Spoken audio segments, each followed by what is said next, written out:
হ'ব ইনশাআল্লাহ ইনশাআল্লাহ আমি সকলোৱে কৰিম ইনশাআল্লাহ ইনশাআল্লাহ আৰু 2 নম্বৰটো বস্তু হৈছে ঘৰত গৈ পেলাই প্ৰথমে নিজৰ মা বাপাক সালাম কৰা আৰু আগতে মা বাপাক যদি কিবা বেয়া ব্যৱহাৰ কৰিছিল গৈ পেলাই সেই বস্তুত মাফি ল'ব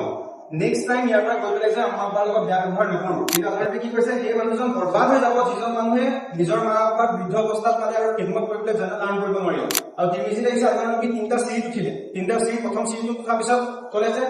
আমিন বুলি ক'লে ছেকেণ্ড চিৰিটো উঠি পেলাই ক'লে আমিন থাৰ্ড চিৰিটো উঠি পেলাই ক'লে আমিন এতিয়া সাহাবাসকলে যেতিয়া সুধিলে আল্লাহ নবীয়ে ফৰমালে জিবৰিল আমিন মোৰ ওচৰত আহিছিল আৰু কৈছিলে যে সেইজন মানুহৰ ওপৰত আল্লাহৰ লানত হওক যিজন মানুহৰ ওচৰত আল্লাহৰ নবীৰ নাম লোৱা হ'ল সেই মানুহজনে আল্লাহৰ নবীৰ ওচৰত দুৰুদ নপঠিয়ালে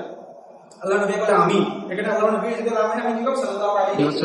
ওয়াসাল্লাম আৰু 2 নম্বৰ চিৰি যেতিয়া উঠিলে তেতিয়া জিবৰিল আমিনে ক'লে সেইজন মানুহ বৰবাদ হৈ যাব ধ্বংস হৈ যাব যিজন মানুহে নিজৰ মাক বাপেকক বৃদ্ধ অৱস্থাত পালে বৃদ্ধ অৱস্থাত পাই পেলাই তেওঁ খিদমত কৰি জান্নাত কামাই কৰিব নোৱাৰিব আল্লাহৰ নবীয়ে কি বুলি ক'লে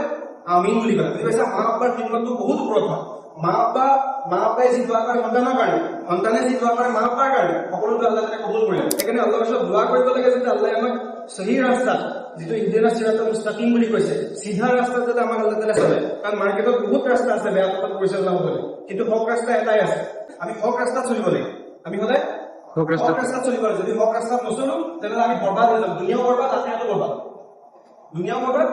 আখিৰাতো বৰবাদ আৰু যিবোৰ দোৱা কৰি সদায় আল্লাহ তাআলাৰ ওচৰত আমি দোৱা মাগো